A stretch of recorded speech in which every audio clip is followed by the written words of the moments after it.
Testing, testing, testing, testing, testing. Wow. Yes.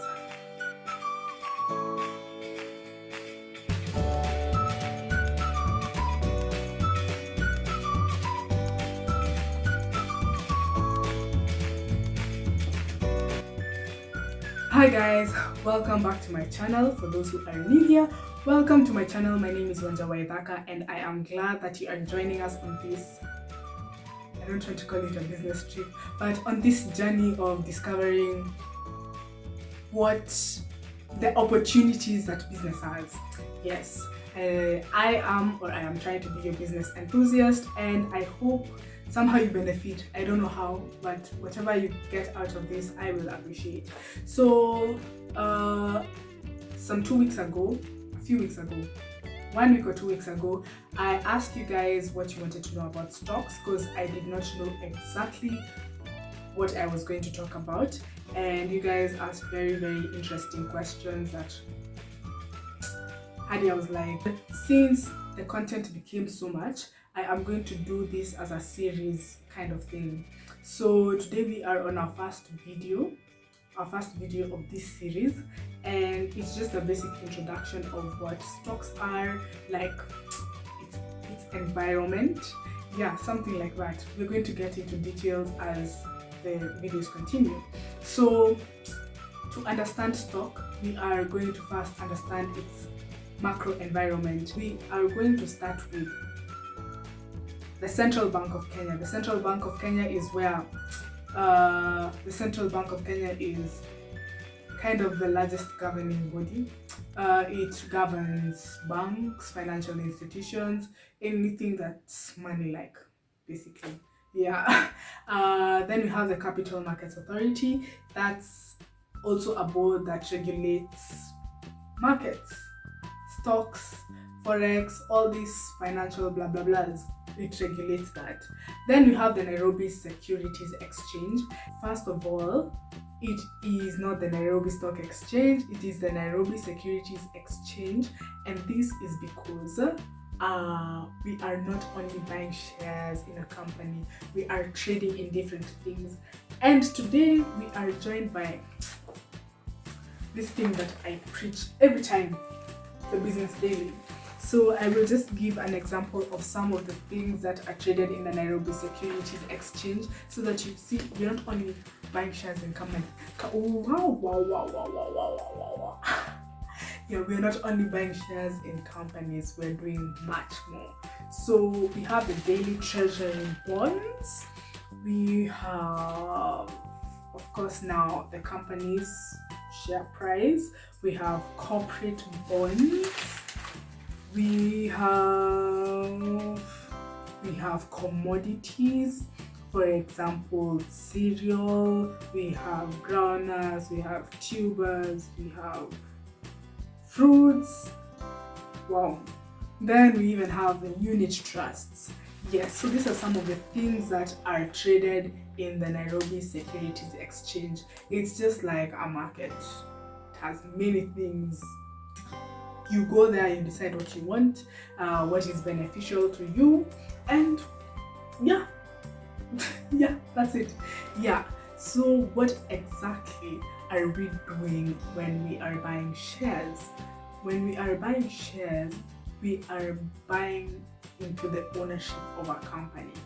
So let's take an example.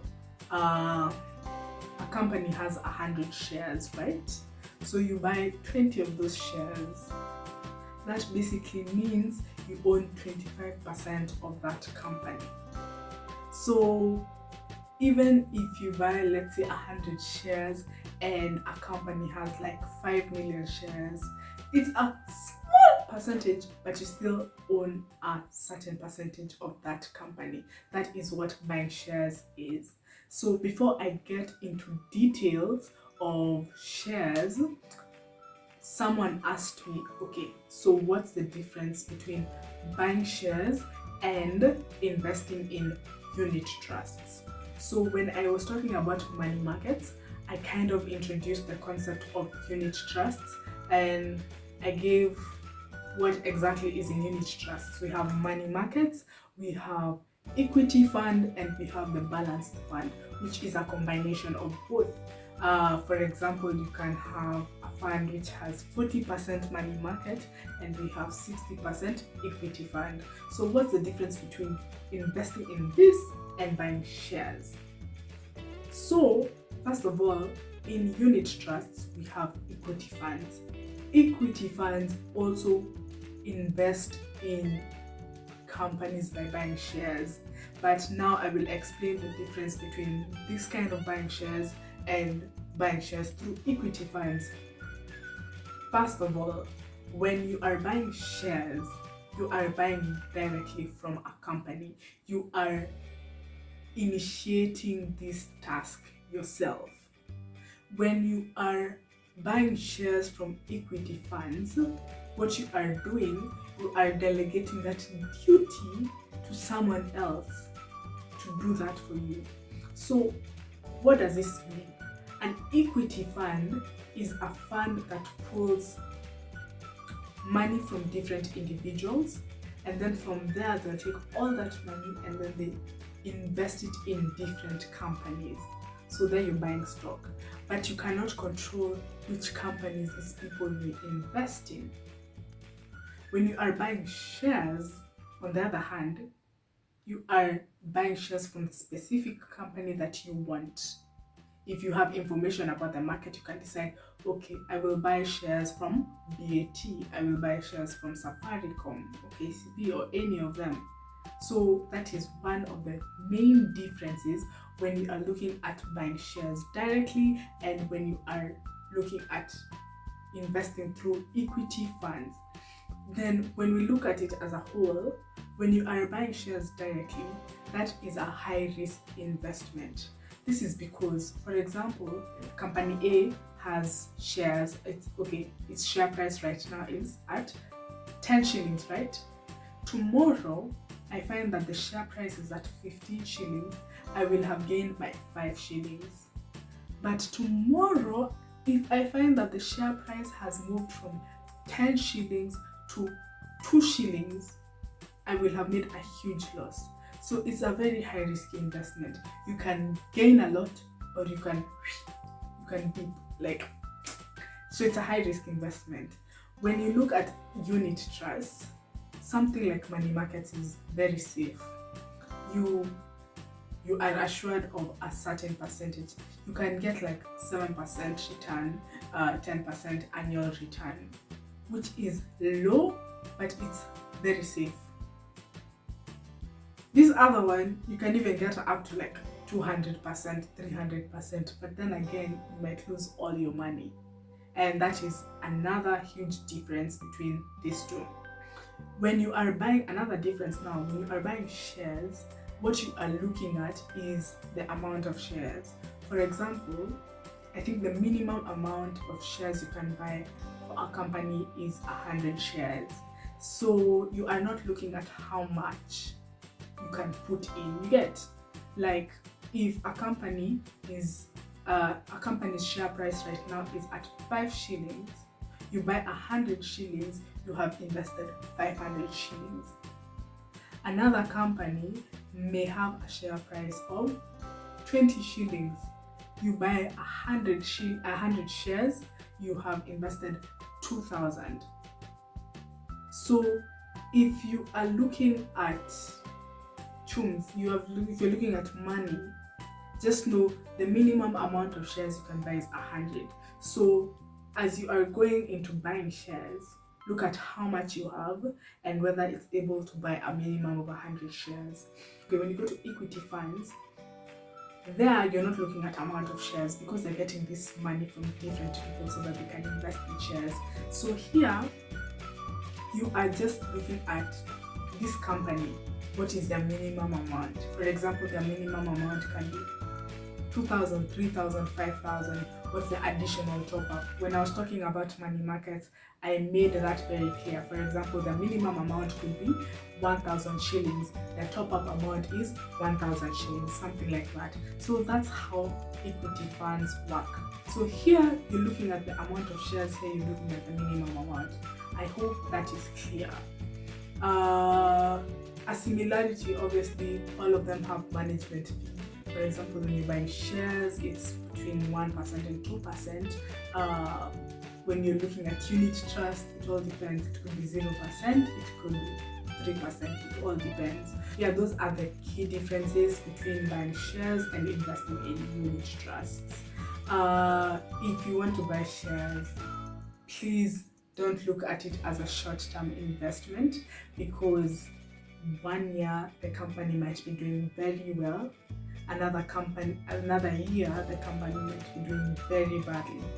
So you can't just look at it in a short time frame. Like, you have to look at it as a long-term investment. Money markets, you can get out anytime, really. There is no time frame. It's a short return. So if you're tired, you can just move to another investment. Yes. So another person also asked me the difference between shares and bonds. Shares is buying ownership into a company. Bonds is kind of loaning money. For example, corporate bonds, you are loaning to that company. Infrastructural bonds, you are loaning money to the government. Bonds are low risk investments, especially infrastructural bonds. When you loan money to the government, there's a very low chance that they will default, because the government is not going anywhere. Unless things are so bad, the government is not going anywhere. They are low risk investments because the returns you get are between 10% and 13%. And as I said, stocks, they can shoot, they can dip. Yeah. So for both of them, okay, for bonds, if you're buying directly, it's 100,000. But some institutions do even 50,000. Yes. Another important thing to note is when you are buying shares in a company, another way that you can make profit is when the company declares dividend.